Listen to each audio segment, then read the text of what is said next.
Yeah, I'll give you a chance. Is that possible to have 0 kwacha in the accounts by December 31st?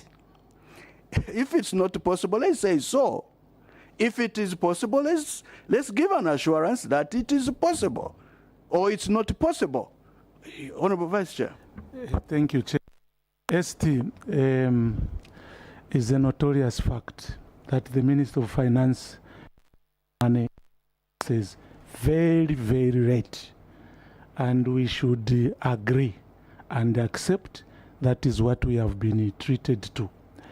And probably that is one of the ways in which yourselves avoid an audit query. So you pass on the audit to local authorities, because you realize that if you do not release money within a stipulated time, you'll be cited for as a query for having failed to release the money to local authorities. So as a strategy on your part, very late you release the money so that you are not cited for that audit. And then ST, success of any given government, sir, to succeed in service delivery is demonstrated through the local authorities. If these local authorities cannot deliver the required social services, then the central government will have failed, in my opinion. And this failure is as a result of non-remittance of expected revenue to local authorities in a good time. So the people of Zambia, and through this committee, would like to get an assurance from you, SD, that I was listening to you very attentively. If everything that you submitted to this committee was to pass, we'll have a perfect system. Unfortunately, the contrary is the same, is the truth. So can the Zambian people through this committee get an assurance that going forward as a ministry, you improve in terms of releases of funds? Because there are so many projects that have stalled in local authorities because monies were released very late. So can we get an assurance that going forward this will be, we know you are running a cash budget, it's a system that you decided for ourselves. Okay, and I'm sure we've put strategies in place to ensure that we manage the system we have prescribed for ourselves. So, Chair, any assurance that this should be the thing of the past? Because at the end of the day, we can sit here, discuss strategies and what have you. What is suffering is service delivery to the people of Zambia. I submit, Chair. Yeah, maybe the ST can conclude on the first question.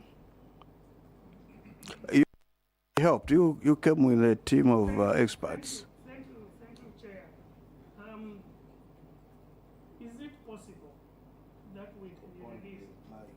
Mike, Sorry about that. Is it possible that we can assure this committee that all the money will be funded before the end of the year? It's not possible, Chair. Let me be very truthful, because like I told you, we receive money on the 26th. Is it possible that we can have a zero audit because the money has been utilized? On this yes, it is. one. Yes, it is possible, Chair. It is possible to the extent that we work together and we know how much of the local authorities are ready, and if the money is released, are ready to pay. And we only release that money that they are ready to pay. Chair was talking about a discussion where then we can be able to say the local authorities are not ready. In December, we are going to release a 12th for the local authority. Let me just mention them. Release 20 million that is going to the local authorities. However, there is the Ministry of Infrastructure that also needs 10 million, and they can be able to consume. If we then go and say, right, local authorities, you will not be able to consume the entire 20 million that we have in December that we are supposed to release. And we agree that then we release that money to Ministry of Infrastructure, for instance, and they can consume that money. And then the next budget in the following year, the budget that should have gone to Ministry of Infrastructure, it goes to local authority to continue that. At that condition we can have, but it needs a lot of. But what are we doing to ensure that we address this, Chair? First and foremost, we now, under the Public Financial Management Reform Program, we now are looking at the possibility of moving from cash basis to accrual. So that we can be able to achieve that. Because if we move from cash basis to accrual, then us in the Ministry of Finance, instead of releasing the money, that no longer becomes our main tasks. What we'll be doing is we'll be giving warrants, quarterly warrants, to the institution. In this quarter, in the fourth quarter, this is the money that you are supposed to spend. And then they undertake those quarterly warrants, Chair. For now, under the cash basis, Chair, of course, we can be able to coordinate and implement, and we'll try to do that, Chair, but we'll always have the challenge of those over that remain. What we expect to see, Chair, is that first and foremost, the part of the money that we release in December should be utilized. But the money that we release in November, for instance, should go. I'll give you an example. In 2025, we last funded CDF to the local authorities in November. Again, how do we improve? We front-loaded the funding, held on to the other people, gave them the money in November. The question that we ask ourselves, and we're still looking at this information, did we then manage to absorb because they had there was a month in that funding that we have, Chair?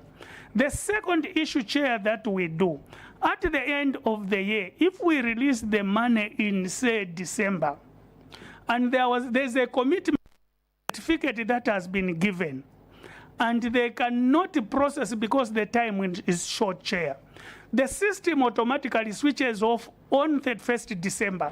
The money is put into Control 99X. And then we give a time period because there was a challenge, there was a commitment the money is supposed to be used.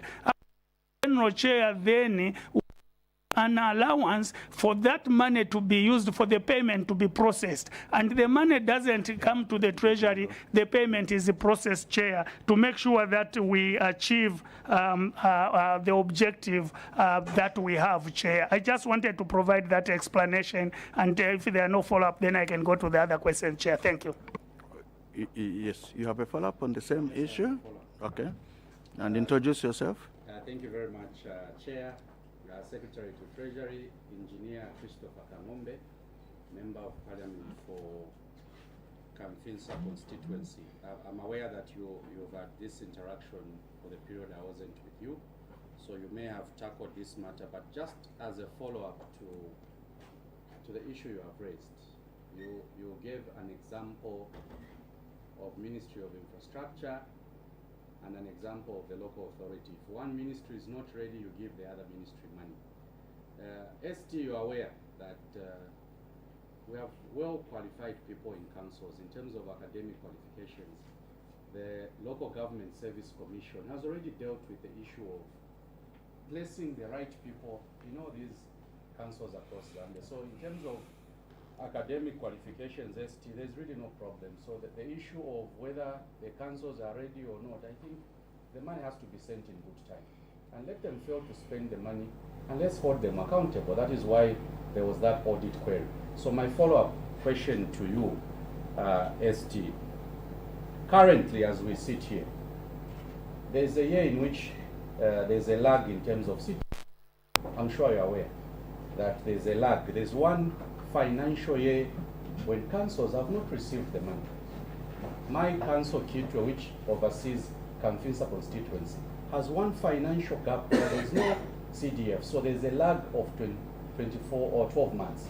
So I want to understand who determines where the money goes. who determines within, because you are secretary to Treasury, so you oversee where the money goes. So who decides that this year councils won't be given money for a particular program? Let's give infrastructure. Chair, that is my question. Thank you. Okay. It's, I think it's related to the question that we are discussing. Yes, Esther. Thank you very much, Chair. Who determines, obviously we bring the budget to the National Assembly. The Parliament makes, approves the budget. Within the approved budget, if it was anything to spend over and above the approved budget, we have to come to Parliament. But remember, the estimates of revenues and expenditure, and this is why we never talk about a perfect budget. This is why we talk about a credible budget, because you cannot have a perfect budget that has got zero variance. But you can have a credible budget, and the credibility of the budget we define it as if the variance is within 15%, and then that budget is credible. In the year that the Honorable Minister is talking about, it was the year of drought, 2024. And we agreed and we came to Parliament, we had a revised budget where we said that we have a drought and there are these expenditures that we need to undertake, the social cash transfer, which we enhanced, which we introduced, and we talked about the realignment of the budget. And when we realigned that budget, then we said, these are the resources that we expect, and this is how we expect to realign the budget. So Parliament approved that. However, at the time of implementation, the resources were not enough, and therefore was not done. The agreement and the commitment, both from the Minister of Finance and the Minister of Local Government, was that for this work for the Constituency Development Fund, because this is the baby that we are nurturing, and we want this baby to work, and we want this baby to make sure that they work. There was a quote from the Minister and from the Minister of Local Government that these resources will be released. Yes, please. ST, and I think the question was, for me, the question was at the stage of implementation, the management of the budget. So the question is, who determines, once we have the money, who determines where the money should go? Not the budget process, who approves, who does what, no. When you have the money, who decides whether X must get the money or it's B that should get? I think that was the question. So if we can get to that, then we can move on. We have a long day. We have a lot of questions to ask. Chair, who determines where the money goes, how much goes there? With the resources we have, the person who finally determines is the Secretary to the Treasury. Within the approved budget. It is you. Yes. You say it's me. It is me. No, it is the office. It is not me as Felix. It's the office of the Secretary to the Treasury. Yes, I'm seated here, Chair. Yeah. Yeah. Okay. So I think we move on. No, I just want one. Yes. Chair, thank you. Just the last one on the same topic. We have established one thing here, that it's not possible to release one particular financial year because those are simply estimates. Now, the query came as a result of the money which was released. Okay, we are not talking about the monies that were not found and not released in that particular financial year. We are talking of an audit query of unspent funds. The reason the auditors find unspent funds in the account is as a result of late remittance of the funds. So the audit here is not the absence of money or the lack of the money. It's the money that is available, which was sent late. So maybe we can change. Maybe we can change the question. Is it possible to send the available money to local authorities at the right time when they need it, not when you feel like sending it to them. So maybe we change the question, okay, as a rider. So is it possible to send the available money to local authorities in a good time when they need it? For example, most of the projects are approved by February, March. And for example, for my constituents, which is a wetland, any money that is received in August can only be used in the following year. So, sir, is it possible to release the available fund in a good time for utilization so that we resolve this issue of unspent funds? Thank you, Chair. Chair, I think I did explain that. Yeah, that's what I'm about to say. I did explain that. It's not that the Treasury has got money sitting in the account and whoever wants will give. It's like you, Chair. You get a salary at the end of the day. If your salary comes on 26th and your child wants money on 24th, is it possible that you can release the money that you are going to get paid on 26th? It's not possible. The money, when we do the budget, Chair, we do an estimate of how much money we are going to receive in January, in February, in March, up to December. These estimates, Chair, I am seated in my office as Secretary to the Treasury, looking at how is going to perform. Then I say, how many people do I think will buy vehicles? On the trend analysis, I will say probably we'll be able to buy 200,000 vehicles. And out of these 200,000 vehicles, I am going to get VAT, customs, and excise duty. And I do that estimation. Then I will make a projection. When do I think these people will buy? How many will buy in January? How many will buy in February? How many will buy in March? That is the estimate that I bring. That is the revenue projection that I able. The actual may not be that. The actual may be maybe 150,000 will buy instead of 200. Maybe 220,000 will buy. If 200,000 buy as I projected, that is a perfect budget. ST, I think, help me manage this meeting. You know, the challenge of sitting here is that I should not be seen protecting the witness. Yeah, but the issue is that you had already explained. You also the reforms of the financial regulations that you are undertaking to bring in the accrual accounting. And I think that answers all these issues. But I think the question that arises is, when do you think this accrual accounting will be introduced? Because that is what seems to be the answer to our current problems.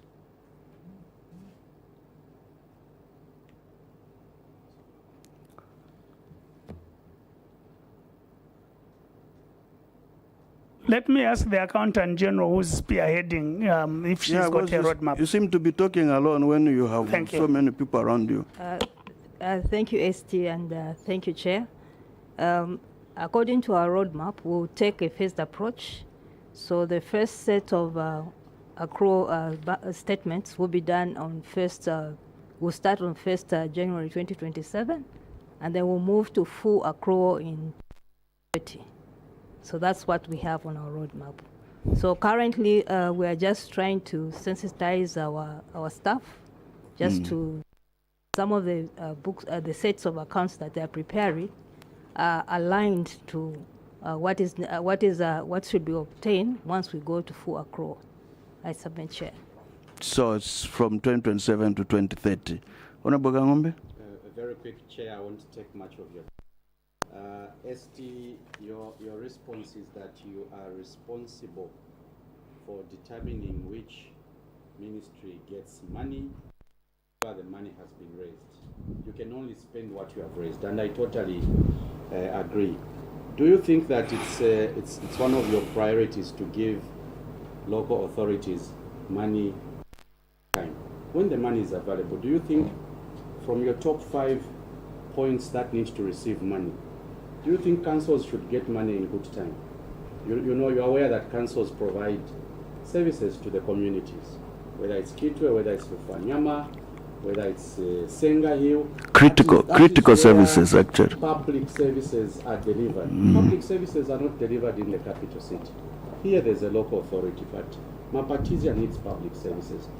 Do you think it's a priority when you are that we've raised 10 million kwacha, let's disperse it? Do you think the councils appear anywhere as a priority? Thank you, Chair. Chair. SST. Chair, thank you very much for that question. So when I say the ST, that able to give the endorsement. Yes. How do we prioritize, Chair? When we receive the money, by law, by the Constitution, the constitutional expenditure takes precedence. Debt service. Whatever money we have is non-discretional. Constitutional expenditure takes precedence. Number 2, statutory expenditure, salaries, for instance, they take precedence. Number 3, when we bring the budget and there is a policy, there are areas where we say these should be protected. I'll give you an example. CDF, and this is why both the Minister of Finance and the Minister of Local Government have committed that that money will be given. It is a priority. Local authorities are a priority. We have, every time we present, we say, what are our priority sectors? Health, education.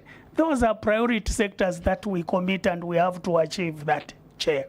Okay. So we try by all means to, it's the system, but the final person that gives an endorsement when the thing does is the Secretary to the Treasury under the You have answered the question, ST. We're still dealing with the first 3 questions, and we are on the first one.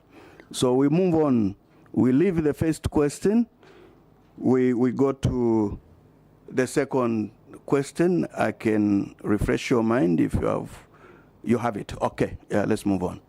Thank you, Chair. The second question was basically talking about the local commission taking people into areas where probably they are not required or the services may not be immediately needed.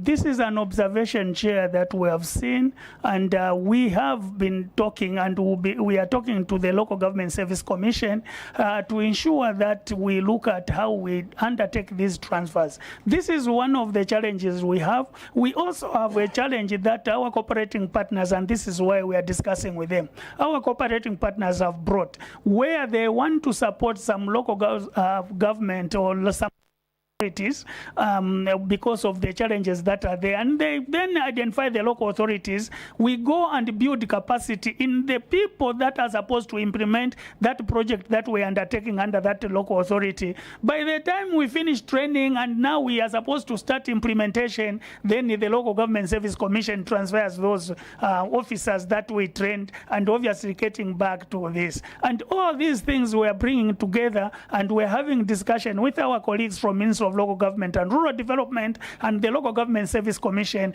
to see how can we collaborate and coordinate so that we don't have wasteful expenditures, Chair. So this is discussions we're having, and we believe that we are going to be able to resolve these issues. We even are thinking of who makes a decision of who goes where, or how many people go where, or how many people they want. Isn't it the actual local authorities that should make an application to the Local Government Service Commission and say, I want an accountant here, and then the Local Government Service Commission then provides that accountant, instead of the vice versa, where Local Government Service Commission takes the people that the local authorities do not want. And if we agree on that, what structural or institutional arrangement should we put in place so that we achieve what we have, Chair? The third question, Chair, was... in fact, yeah. Go on, yes. Before he moves, Chair, the question was about overemployment secretary to the Treasury. According to the audit report under the period we are reviewing in 2024, there were 605 employees, overemployed, those who had no vacancy. Places, you discover that there are 28 staff over the establishment. So that is the question that the Honorable asked. How do you deal with this issue of unwanted excess baggage where the local authorities has been used to put the people there to receive a salary where there are no positions? I just wanted to make a comment on that here. And that also goes down to resources, because the moment they are taken there, they are put on the payroll. So all of a sudden, the payroll for that particular council, which should have been 50,000, for instance, will now be 100,000. So that council will not be able to provide services. So what are we doing about cases like that? Yes, Honorable. And just a right, Chair, according to the audit findings, as a result of the overemployment, 49 million kwacha was spent. That's exorbitant. That's a lot of money. ST, you are struggling to raise money. Then there is 49 million, which should have gone to service delivery across our public institutions. So, from my understanding, Treasury Authority has to be sought when you want to spend public money. So if you are going to employ 28 more people than necessary, where is the role of the Secretary to Treasury? They should have come to you to say, here is Rufwanyama Council, it needs 15 workers, we are going to, can you give us authority to spend? So I'm trying to, Chair, understand where the control, where does your office come in to provide the necessary control, ST, so that as we discuss here, let's discuss less controversial matters. This could have been avoided, Chair. Yeah. ST. Thank you very much, Chair. We take note of the observation of overemployment, and our understanding, and we just need to do this reconciliation, and we're doing this with, we'll be able to do with the local authorities, because our understanding, when we devolution program, we had an understanding that some local authorities needed to employ, they were undercapacitated. And I'm just wondering that in one area there is an overemployment, and in another area there is underemployment. Yes. And if this is the case, what was wrong with us then being able to say these people that we already have, we them to the needed? Do I give Treasury authority to local authorities, Treasury authority to local authorities to recruit? No, I don't, Chair. This is why we have got the Local Government Service Commission. They undertake that operation on my behalf. But obviously, at the end of the day, we have to look at this, and we'll have to make sure that we guide them accordingly, and we should be able to. But the main thing, Chair, that I raised as we go forward is a question of what will be the basis for Local Government Service Commission to recruit. It should be based on the demand the council need, and that is what they would need to recruit. And we'll look at it, and as we are liaising with them, we'll try to see how best we can be able to achieve this, Chair. Thank you. Yes. ST has said is not responsible, for Treasury Authority. All the monies which are going to the local authority and the other minister, no, not all the monies, some of the monies which are going there, they are from your office. And what measures have you put in place to punish the Local Government Service Commission for doing what they are not supposed to do, and losing huge sum? As he has said, we saw it in the audit report. Your office, what has it done to punish? Scot-free. That's why they are repeating every year. We know there are people from the Local Government Service Commission who are here.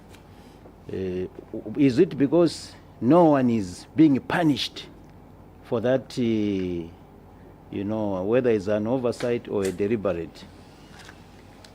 Thank you, Chair. Maybe before you answer, I think the other question that may come in, I'm just thinking, because this audit is on the local authorities, and the local authorities are the ones that are employing. Okay, they are receiving workers that have been employed by the local government service commission. So I'm beginning to think that perhaps at the local level, at the local authorities level, perhaps saying over may not be really correct. I think we need to reconcile our figures with the audit at the local government service commission, because they could have employed the numbers that are approved, but they are over deploying in certain councils and perhaps starving others. I think that will be established.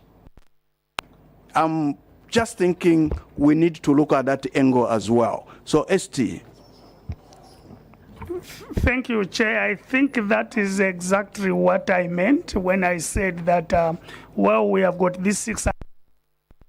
I've received the reports that in some councils they need some employees, and we are saying, is it an issue of overemploying in one council and underemploying in the other council, or is it outside the establishment? But Chair, this information has just come to my attention. We'll take responsibility and follow through to establish what exactly the issue is. But Chair, in terms of the governance structure, we have got the council that basically oversee how the local authorities are performing, and there is a structure that helps. The only thing, I think there is probably an overlapping between what the Local Government Service Commission and what the council. In my view, the council is the one that is supposed to go to Local Government Service and the request for recruitment or request for disciplinary and all those things that come, because they are the ones that on the ground, they are the ones that know what they want, and they are the ones that improve that. I think it's a coordination issue, Chair, that we see, but we have seen it, like I have told you already, that even from the cooperating partner side is something that have come to us, and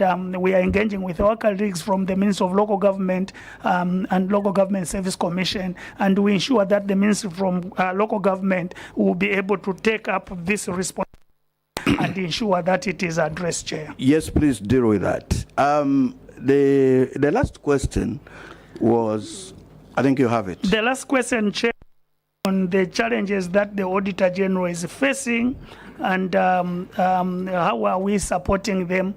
Chair, when we appeared before your committee, I think it was last year, this issue was brought, and we did commit that we are going to work with our colleagues and we'll be able to support them.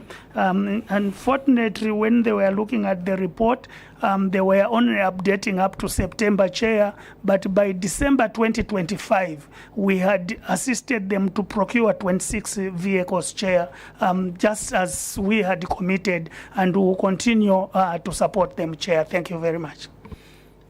Yes, we are now going to the next on the same. Okay. Thank you very much, Chair. ST, you have responded to the issue of Auditor General. Now, Auditor General's work could be made, I don't know if it's easier or more effective if we had an effective internal audit system in the councils. Because internal audit is what should clear the payment before it is spent. Within the council, there's an internal auditor.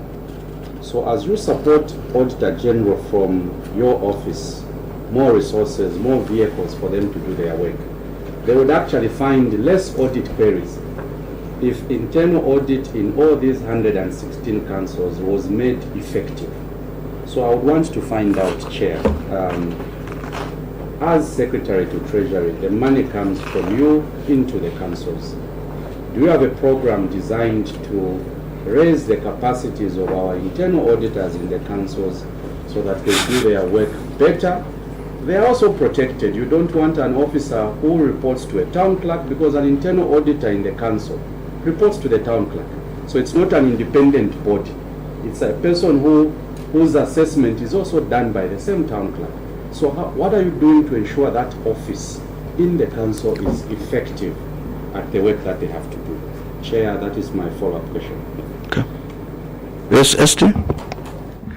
Thank you very much, Chair, for that question. And one of the reasons where we then proposed the devolution project in the local authorities is to try and see how we can build capacity in the local authorities. And some of the information that is coming and which we'll be addressing, first and foremost, is the question of where does internal audit sit in the council? At what level does it sit? Do they have the capacity that they can be able to track down and be able to report on this? What type of a structure do we need to have at the council that would make internal audit effective? And what does that mean in terms of the resource requirement to be able to implement that structure, the reporting mechanism that structure would have? And as we are going through this, Chair, we are already looking at this, and we should be able to be making the recommendation as we are because now we are moving. We are also now saying that all local authorities should be automated. And we are looking at how do we assist them to make sure that they are automated and we reduce on some of these issues, Chair. So to answer the question, Chair, it is something that we are already considering. Obviously, we go through the processes of what would work and how best it can work better, and then we'll be making the recommendations and probably the implementation. Thank you, Chair. What is the current status, ST? At what level is the internal audit in all these councils? Let me ask the Controller of Internal Audit to respond to that. Controller. Thank you so much, ST, and thank you so much. The levels for internal auditors in the local authorities are quite low. But what we have done is we have engaged the Local Service Commission, and they shared with us the revised structures, and they have increased the positions in some councils. It's going up to, is it assistant director and chief, which is chief. The only thing they were waiting for was to discuss with Treasury so that they can be given the Treasury authorities to implement the new structure. And in the same meeting, the concern from the last sitting was the issue of the internal auditors being intimidated. And we had a discussion with the commission to see if, as much as they are reporting to the town clerk, they should also fall under the control of internal audit like the other internal auditors that are for government. So we are yet to conclude on that and see how far they have. Otherwise, the levels are quite low. And also we have our department under the division that has been doing a lot of capacity building. We've also concluded on the audit handbook, and the internal improve on the competences. So I'm sure in the next sitting we should have made progress with the commission. Thank you. ST, I get the sense that if the internal auditors are reporting to the chief executive, the council secretary, or the town clerk, and they are still being intimidated, I get the sense that the internal auditors are not being protected by the chief executives in any given council. Because if they were, who could intimidate me if I'm reporting to the chief executive of a company or of an organization? just thinking.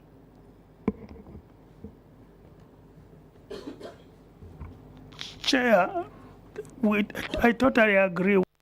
This is why the internal audit are supposed to report straight to the chief executive and not to the directors. To remove that intimidation. When I was the controlling officer for the Ministry of Finance, my best friends, the people that I respected most, was the internal audit that was doing the work on my behalf and the finance colleague that was processing. And I said this, you guys are my eyes. If I appear before the Public Accounts Committee, it means you are not helping me. If I make a decision that is contrary to the regulations, if you are kind enough to call me and tell me, PS, you have made this decision, it does. But if you just ignored it and refused, I will still respect you. And that's the relationship we had. In 2012 and 2015, when I was controlling officer for the Ministry of Finance, you can check your record, I never appeared before PAC. So they should have a relationship. Is there some intimidation? If the principal officer probably is hell-bent, probably they could do this. But in my view, there shouldn't be any conflict between the principal officer and then, because these are his that will make him not appear before your committee chair. They should be working together to ensure that they ensure and enforce prudent public financial management practices, Chair. Thank you. Yes.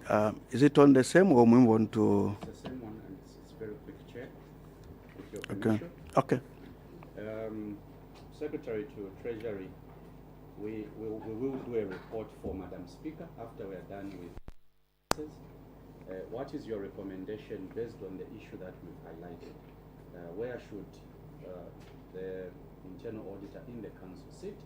Because we don't want this to just be a conversation. We want to know what we should ask, what we should put in the recommendation in the final document. And we are asking this very important question, ST, because we had audit queries that would have been avoided. Just using an audit query. One council was supposed to do a road for 7 kilometers. The auditors found that only 1.4 kilometers was done, yet the payment was done for 81% of the work. Yet the work that was done was only 20%. So how did internal audit approve that payment when the works were not done? So that is why I'm asking, where should we place the internal auditor in the council? What is your recommendation? I want to resolve a problem. Thank you. Thank you, Chair. The best practice is that internal auditors report to the chief executive. Just like the control of internal auditor reports to me in the Ministry of Finance, the internal auditor should report to the chief executive. If you alienate them completely, who is the ultimate responsible person in the council? Is the chief executive.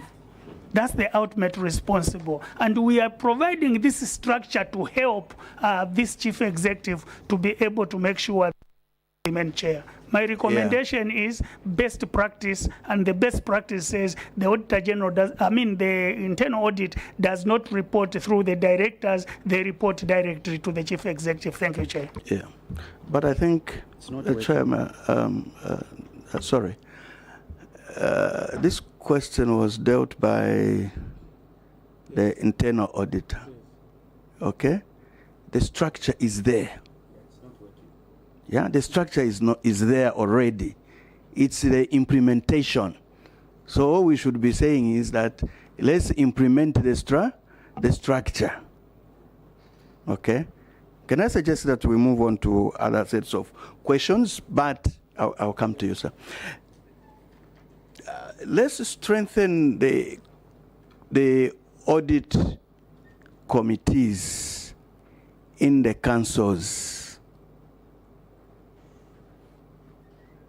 I'm sure there's that arrangement.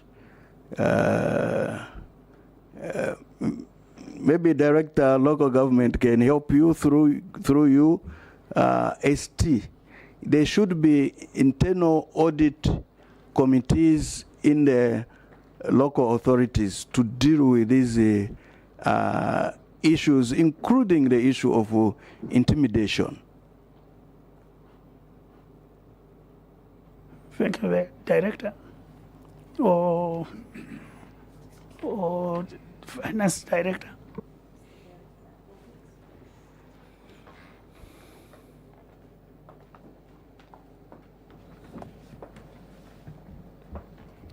Thank you very much, Chair.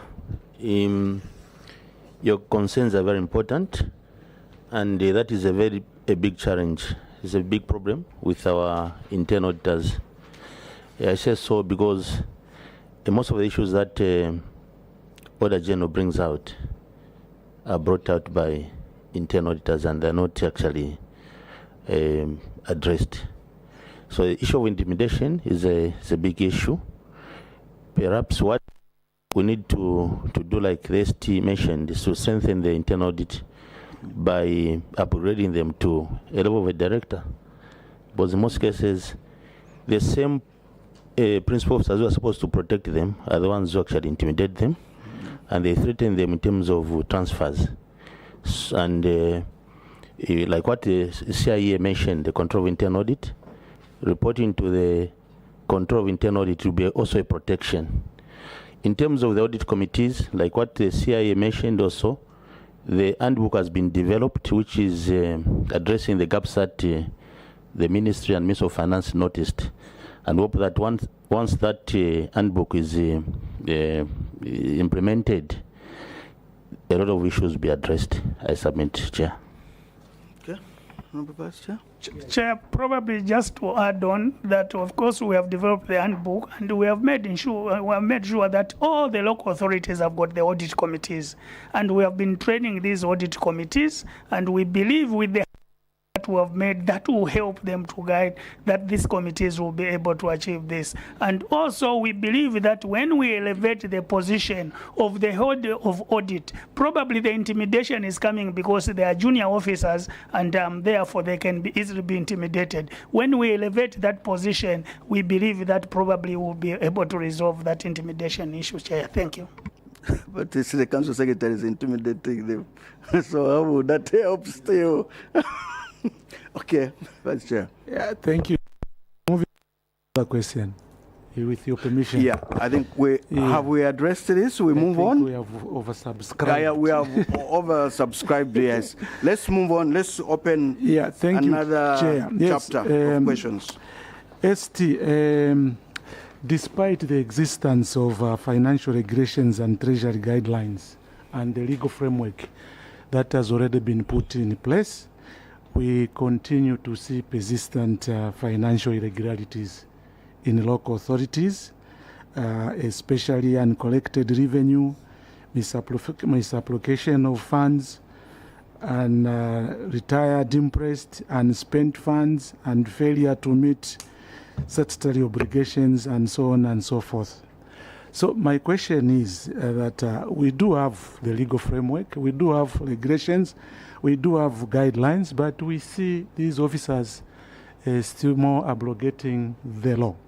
So now I don't know what measures have been put in place to ensure that there is effective financial discipline and transparency in these institutions, because we do have enough legal framework, but our officers still continue to abrogate these laws. So I just want to find out if there are any measures from the Treasury that has been put in place to ensure effective financial management and accountability. That is number one, Chair.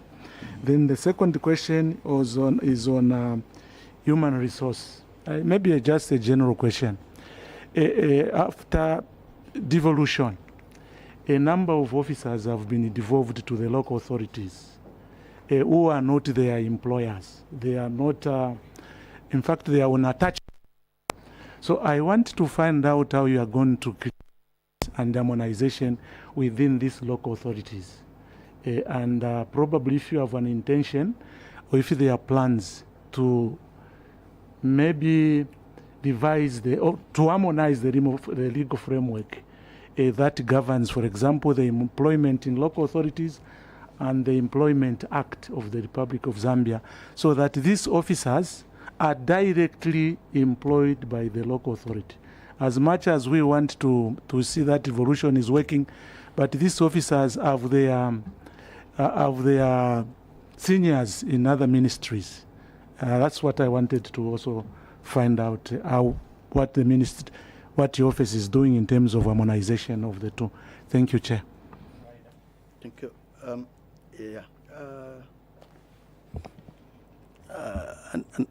I think you've mixed two things, which I think should come out clearly. I heard you say you want, or you're proposing that the done by the council? No, Chair. I'm saying due to devolution, there are officers that there are functions that have been devolved to the local authorities. So which have come with officers from the Ministry of Health, Yes. from the Ministry of Agriculture, and other line ministries. Okay, and these officers are not employed by the Local Government Service Commission. So how do they intend to harmonize the two, so that these officers who are coming through devolution are directly employed by the local authority, instead of being on attachment? Are there such plans? Yeah. Okay. Yeah, please. Yeah, just a rider on Honorable Kasandwe's submission.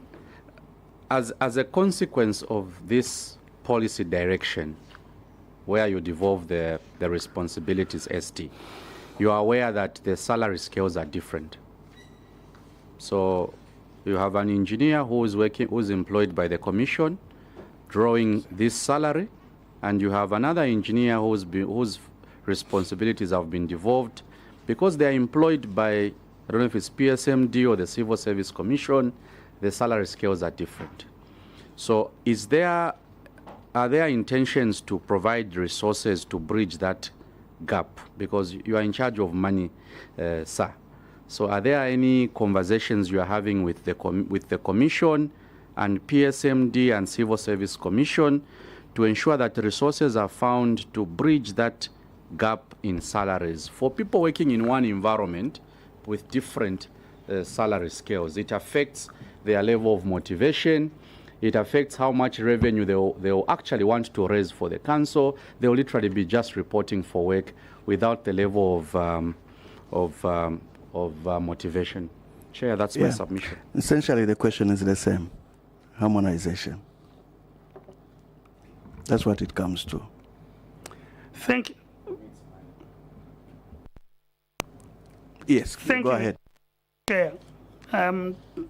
Two questions. Obviously, one is the issue of harmonization, and the process that we're taking is the persistence in irregularities and what we are doing about it. First, Chair, when you look at the irregularities, yes, they have continued, they have persisted. But if you follow the we believe that we are going into the right trajectory. And we should be able to address some of the issues, Chair. Chair, they say that obviously it is very normal that when you are eating groundnuts and you have got 10 of them in your mouth, when one is rotten, you spit everything because everything is contaminated.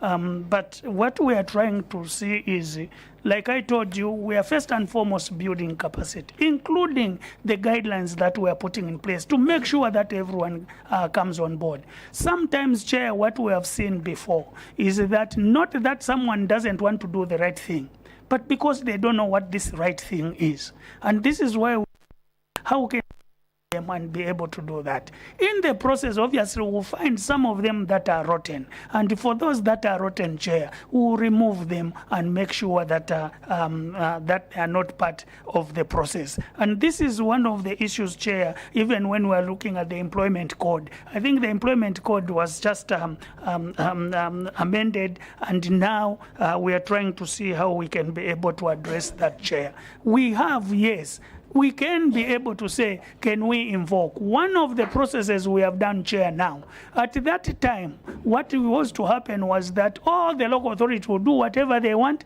and the person who appeared before your committee was the permanent secretary, local government. We now have cascaded. When I appoint the permanent secretary, local government, to be the controlling officer, I also ask the permanent secretary to appoint warrant holders, and the local authority chief executive are the sub-warrant holders, meaning that they are responsible and they are punishable if they don't do the right thing, Chair. So those are the for the issue that we have raised, Chair. Again, if we were to wait, Chair, that we resolve all the issues and then we go for decentralization, we will not go there, because we will not resolve all the issues. We have the issues, but can we start doing that? And this proposal that we have put, Chair, is a transitional mechanism. Wow. At how do we resolve the issue of equalization? How do we resolve the issue of capacity in local authorities? We have this stuff that are in the central government. Can we make sure that and we fulfill what the Constitution has required us to do, Chair? The Constitution has required us to do devolution, decentralization by devolution. Even the deconcentration, the CDF, Chair, it is just a stepping stone. We are talking about decentralization by devolution. That is what the Constitution has said. And should we wait until we fix them before we do this? We believe we won't reach there. And this is why we have said, can we start and address this? Obviously, the issue of the harmonization and all those things will come in place. When do we harmonize? Where do we harmonize? Probably we'll even reach a point and said, okay, for you who's got a contract that is at that, since we don't have the money at that level, we wait because of the accrual benefits. Probably we'll wait that happens. Probably we'll be able to say, how do we ensure that we local authorities to collect the resources so that we're able to have the salaries harmonized at level, so that there is then motivation for everyone to work. But we have to do this sequentially, Chair, so that we can be able to achieve the ultimate objective and not go into the process where at the end of the day we'll fail and start afresh, Chair. I thank you. Okay. Honorable Kangombe? Can I go to the next question? Yeah, sure. ST, you oversee revenue collection at national level. And one of the challenges we picked from our audit findings, which with I'm not sure Chair will guide, is obviously the issue of revenue collection at that local level. And one of the things that we've been able to identify is that there's a lot of cash handling taking place in most of these local authorities. One officer collected money, he left the local authority with the receipts, so it was even difficult to establish how much money he actually collected.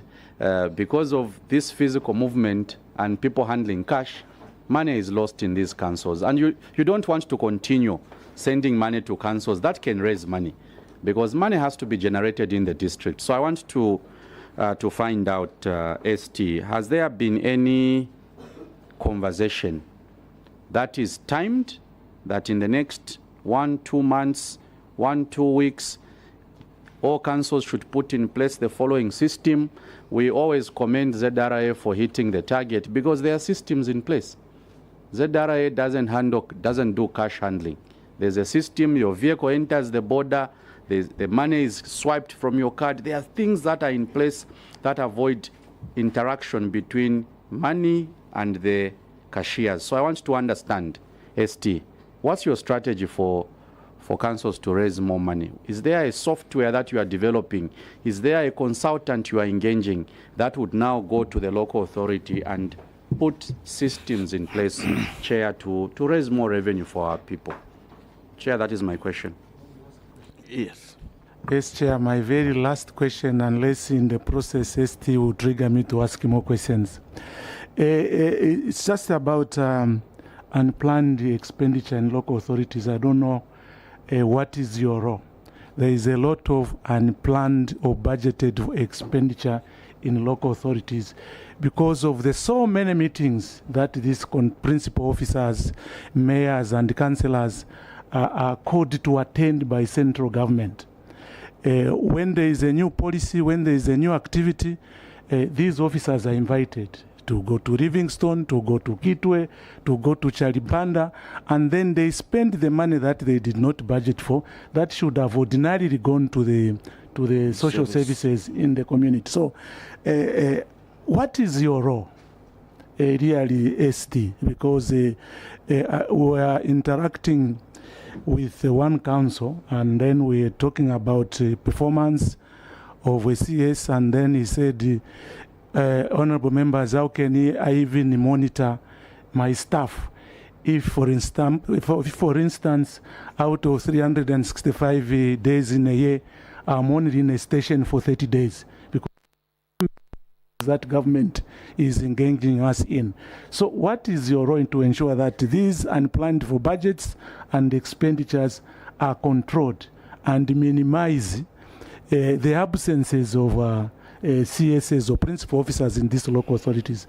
Chair, I submit. Maybe this. ST, you talked about debt management strategy to help the councils that are mired in debt to come out. I would want to bring to your attention that some councils are actually owing statutory bodies, including staff, amounts that they would only be able to repay in 10 years to come. So if you are putting up a debt management strategy, when is that going to be instituted so that can help the councils come out of this, debt?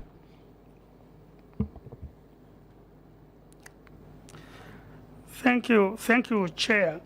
The first question was on the revenues and what are we doing to ensure that we enhance the councils. I think, Chair, in my earlier presentation, I talked about what we are doing to pilot in 8 local authorities, and I mentioned the 8 local authorities where we are already doing a pilot and how we can make sure that we hook them into the government service bus and we ensure that there is auto. Chair, probably let me not repeat what I already said, Chair. We also talked about some of the councils. I gave an example of Luansha that are already now have a platform where they are doing, and I commended that they are doing the right thing. And we believe that most other councils should be able to do that, and we should be able to achieve that. Chair, many meetings, again, it's a question of prioritization. There are times when probably if I were to follow all the meetings that I'm supposed to attend, I would not sit in the office for the whole month because I'm attending meetings.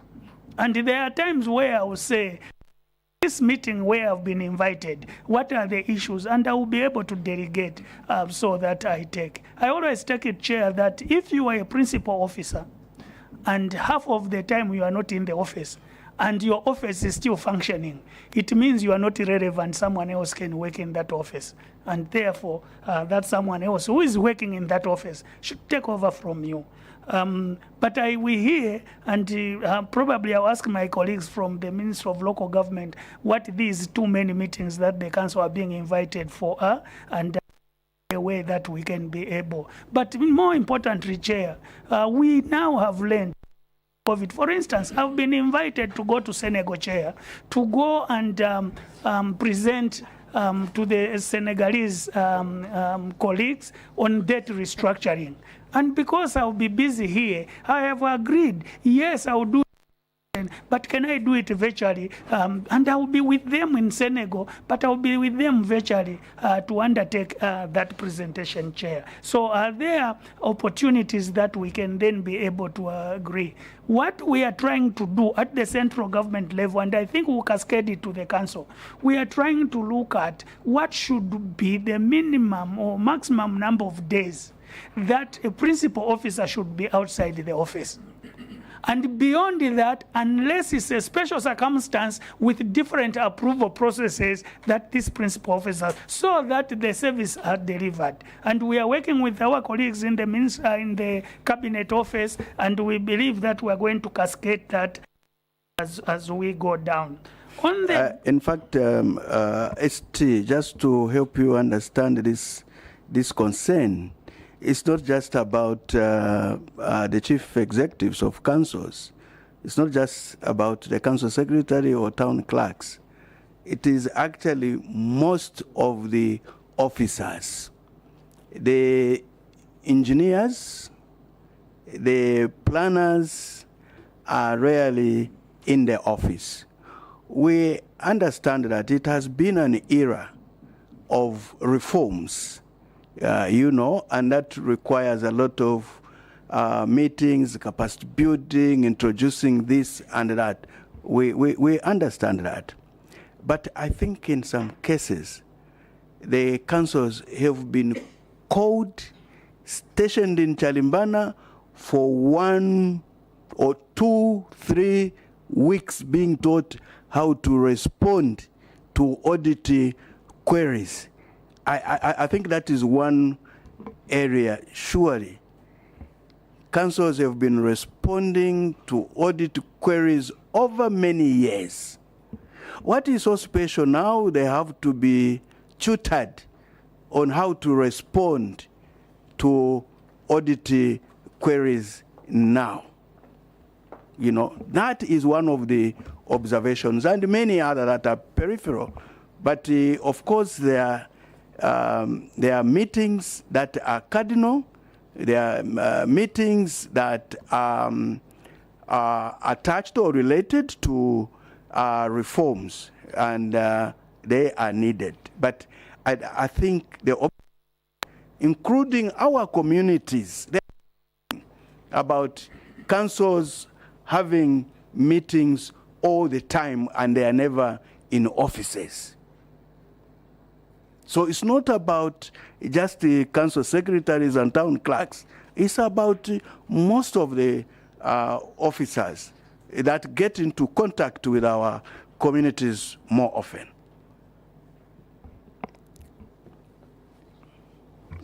Chair, to understand, are we saying that this is peculiar to this reform period where we are trying to change the systems, we are trying to have change management, or it is something in common? I mean, if it is a peculiar system where we are changing the system and everything, surely that should be something, and it is short window of period where we are undertaking this, and we believe that beyond that then we'll be able to address these challenges, Chair. I just wanted to make that comment. Thank you. On the debt management, Chair, obviously we understand the accumulation of debt, and we understand the genesis of this, Chair. This is why even as central government, we failed to pay to service our external debt, because we understand the indebtedness that we had. Even as central government, Chair, for us to pay everyone what we owe them, we even had to prepare a area dismantling strategy at the central government. 10 years, because we didn't have the resources, and we said, can we do it in a period of 10 years as we reboot and reset our economy? And we agreed that we would be able to do that. So this is not only peculiar to local authorities, it is there in the central government, Chair, and we had to set a 10-year area strategy. Some of the areas were so exorbitant or so expensive that we now started looking at how can we refinance them. The fuel areas, for instance, that we had to refinance. So it is something that has got our background. I think the main question, Chair, that we should be able to look at, with the trajectory we have, with where we are, can we then be able to put a line where we are saying, going forward, we think we have addressed. Going backwards, how are we going to make sure that we dismantle these areas? And this is what we are looking at when we are looking at the areas dismantling strategy, Chair. How do we stop the and once we stop the bleeding, how do we make sure that then we repair the challenges that we have? With the timeline, Chair, obviously we are going through the consultative process. We need to go to Cabinet, and when Cabinet says there's something else that they want into that document, send that document back, we go back into the process until we have this approval, Chair. So I cannot give a specific period because we are still doing the consultations. We are still at the technical level where we are doing the consultation before we take it to the higher level. But our commitment is that this is the document that we believe we should be able to have, and probably we should be able to present later this year, Chair. Thank you very much. Any other issues? Honorable Kangombe? He has made a commitment. Just one or two ST. ST, you talked about annual performance assessment for senior officers in the councils, and I think most of them are on contracts. They have been sitting where we sit. We have heard a lot of complaints, and we have also seen with our own eyes the performance of some of the council secretaries. And I think when those complaints have reached the Local Government Service Commission, those officers have ended up being transferred from one council to another. You find within 2 years, in fact 1 year, I have an example of a case of an officer within 1 year has been transferred. Okay, so these are serious cases where I think those are charged with the responsibility of ensuring that people perform and not doing their jobs. Then this problem of we'll be going in circles about the performance of councils because we are not ready to deal with the issue head on. We as a committee are flagging this as so that you can take it as a talking point with the Local Government Service Commission as you discuss many issues that we have related to the Local Government Service Commission. The other issue that I would want to bring to you is, I think in all this, talking about the issues of revenue management, and the funding of councils, and all that. And I think under the Decentralization Secretariat, which you are very familiar with, having worked together on this issue, there is the intergovernmental fiscal architecture that is supposed to be implemented, housing variables that we thought would be able to level up or even up the funding amongst the councils that we have in the country. Because the question here is, why should a council sitting in a city like Lusaka, okay, get the same amount with a local authority, Shangombo, Kelenge, and many other smaller councils? Because that is the issue that the intergovernmental fiscal architecture is supposed to cure. Why are we not implementing this facility that should have, tried to bring some sort of equity in the distribution of the national resources? ST. Thank you very much, Chair. On the appraisal system and annual performance, I think the weakness that has been there was that the way this was being done, very subjective. If today an assistant director wants to be promoted and there is a position, that's when we appraisal system, and then the appraisal system will say, how was your performance? And the assistant director will say, but I performed, sir, because we did not benchmark what the performance should be. The current system that we are now talking about is a system where at the beginning of the year, each officer sits with the supervisor, and the officer themselves says, this is what I'm going to achieve this year. And then obviously taken into quarterly performance.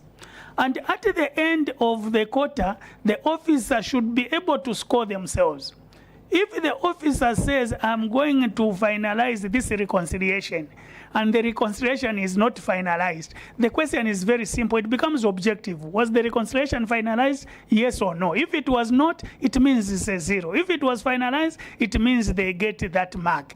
And at the end of the day, again, through a transparent system, that should be submitted. For those that get below the mark, probably those then we separate. For those that are performing but they're above the mark but they're not doing well, what type of support do we need to build the capacity? For those that are performing well, how do we help them to perform well? It will be objective, and when the supervisor says you are not performing, the officer will not say, no, you just hate me, because everything will be put on there. So that is the performance appraisal system that we are looking at, Chair. In terms of the obviously revenue management funding and others, obviously we understand one of the challenges that the council has in this, and the question that we are dealing with, my colleagues, is how do we ensure that we bring about efficiency and effectiveness in improving this? Again, we are working with the Zambia Revenue Authority. We are working with the World Bank, one of the cooperating partners, and others, where we are saying, is it possible we can work as one government, where we can be able to pick back? Where does the Zambia Revenue Authority have the capacity and the competence? Does the council have the capacity and the competence? Can we use the same systems that we're using at the Zambia Revenue Authority with the councils, and they talk to each other? Where we are collecting the Zambia Revenue Authority resources and the council resources, instead of deploying two systems, can we deploy one system and the other system on the others? And we are trying to do a pilot now where we are saying, for instance, Minister of Lands, Minister of Local Government, we have had some meetings. How can we work together with the Zambia Revenue Authority and be able to ensure that we bring efficiency and effectiveness in their Chair? The issue of intergovernmental fiscal architecture, Chair, yes, this is one of the issues. And obviously, the beginning and the default or the prudent way is for us to be able to say, what capacity do you have? How much support do you need? What we found again, Chair, I'm sure you are aware that in Lusaka City Council, they were not paying salaries. They were 6 months, 8 months behind. And the question then is, how do you design a system? So we thought, let us clean up. And doing public financial management. I personally went and delivered a lecture to the local authorities on public financial management. And we are doing that. Even today, I've just been invited to go and deliver a lecture in Kitwe on the 17th.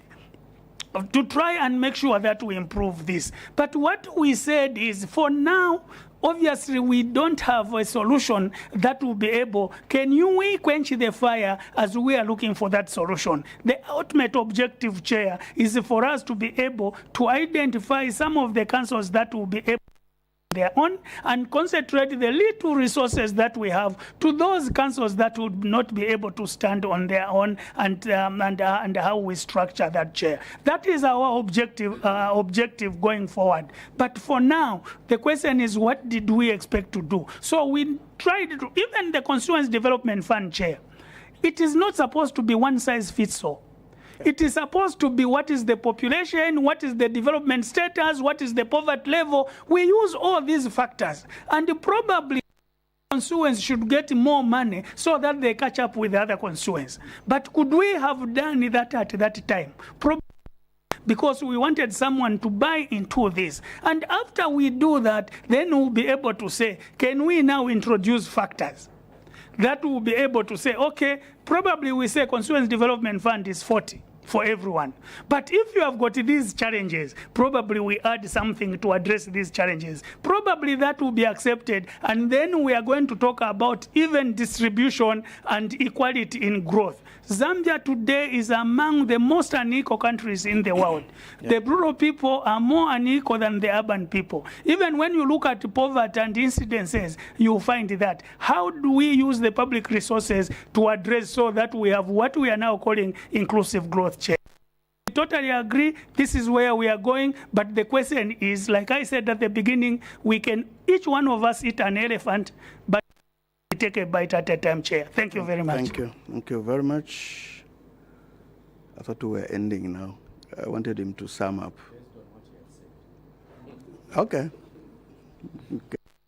Chair, the question related to performance appraisals. ST has given his response. ST, I want to understand your submission in simple terms.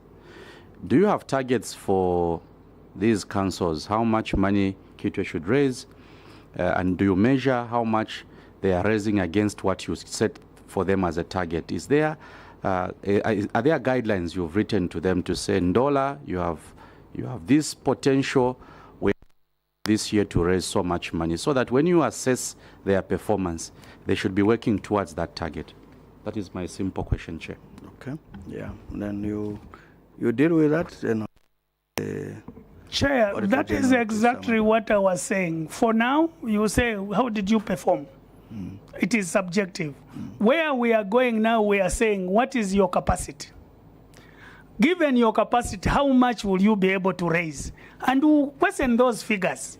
And we agree that this is the performance, and this, how are you going to raise? And they give us that. At the end of the year, because we had that discussion, and we agreed on what they are going to do to be able to raise that, then we should be able to say, did you raise that? Did you do ABC that we agreed? And the person that will mark, first of all, they will mark themselves. If they did, they will mark, yes, I did. If they didn't do, they will mark and they will give themselves the scales. And then they will then sit with their supervisor and then say, did you do this? And then we reach that. And that's where we have those scores. That is what we are looking to going forward, Chair. Thank you very much. We'll be promoting transparency. Thank you. Auditor General, your last remarks. Maybe just to thank Chair and especially the ST for these assurances. I think as an office, the issue of auditing the council is one of our priorities. Chair, we intend as an office to be able to start doing other type of audits, especially in the councils. The issues of maybe service delivery, in short, the performance audits. This is where we want to go, but I think with the delimitation coming on board, the biggest challenge, of course, we'll be seeing a lot of constituencies. The CDF will expand, meaning I think the biggest challenge which has alluded and the ST has assured the issue of the governance and controls. I think for us as an external audit, we rely, how much tests we are going to do. We might not be able to audit the 100%, so to say, all the councils, especially when they increase. So I think the issues of internal audit, the accounting cadre, if they can be improved, increased, I think that will give us chances. Also, we see the need to the integrated systems. I know we are seeing a shift of fraud into payroll. I think we had these instances. I think issues on Kawi and the other dotted councils where we are seeing perhaps they are not using I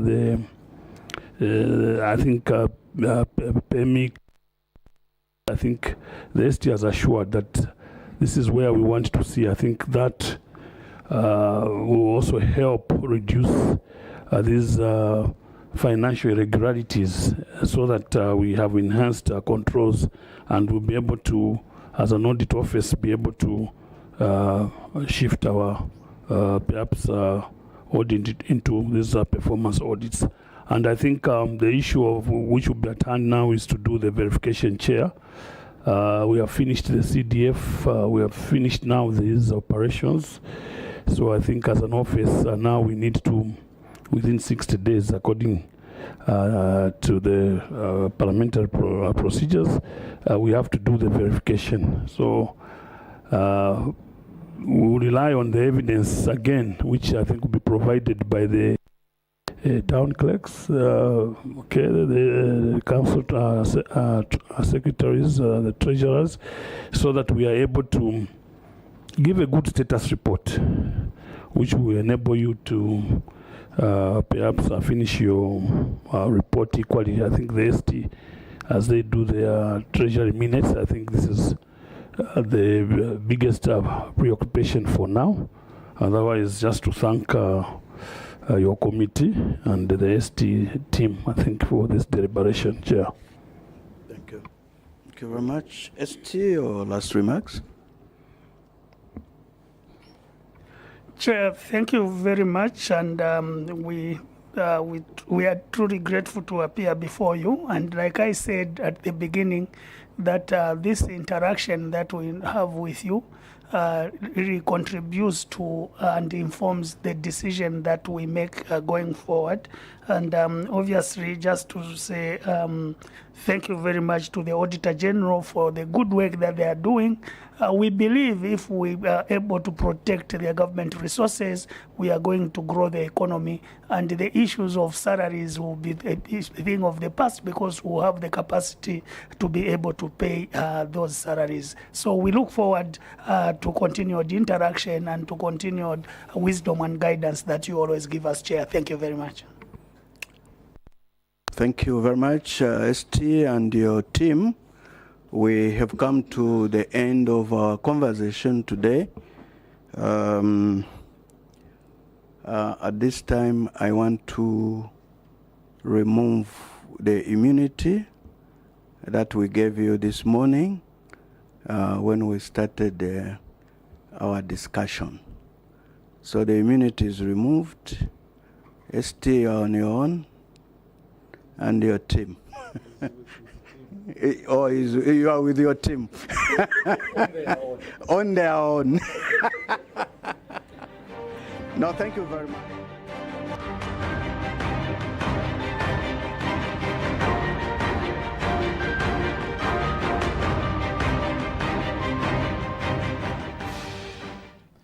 There you have it, the Committee on Local Governance, Housing and Chiefs Affairs. They've finally come to the end. It was a marathon. 160 witnesses made their appearance to the Committee on Local Governance, Housing and Chiefs Affairs, who have been considering the audit of accounts of local authorities for the financial year ended 31st December 2024. The witnesses today were the Secretary to the Treasury, Mr. Felix Nkulukusa, who was the one making the submissions in the just ended committee. Keep watching Parliament TV as we keep bringing Parliament closer to you. My name's Chashinsha Usenga. My sign language interpreters have been Jason Manda and Chola Kauma. Pleasant viewing.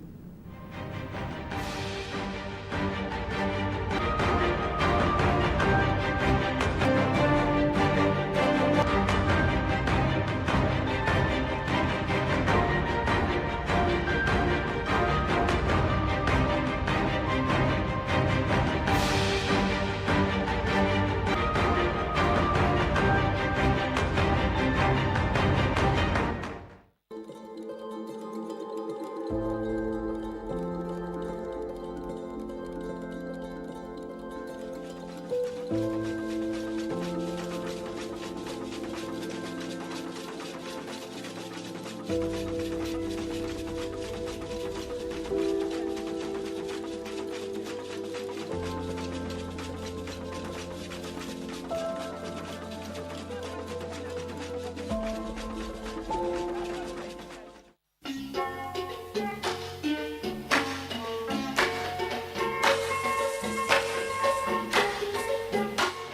2024 is very exciting is that this founding father, this son of the soil, in the name of Kenneth David Kuchizya Kaunda, would have taken 100 years today.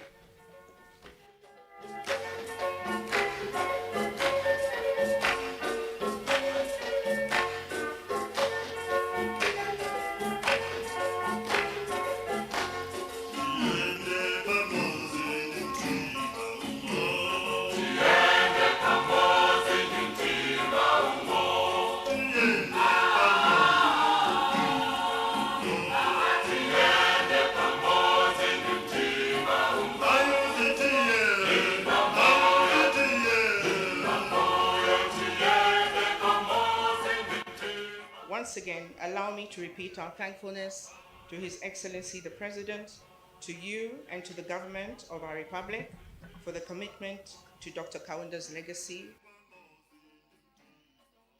And may the renaming of the KK, Lwemngeka's More to KK, serve as a befitting tribute to his exemplary life and enduring legacy of One Zambia, One Nation. And today we call it One Zambia, One Nation, One People.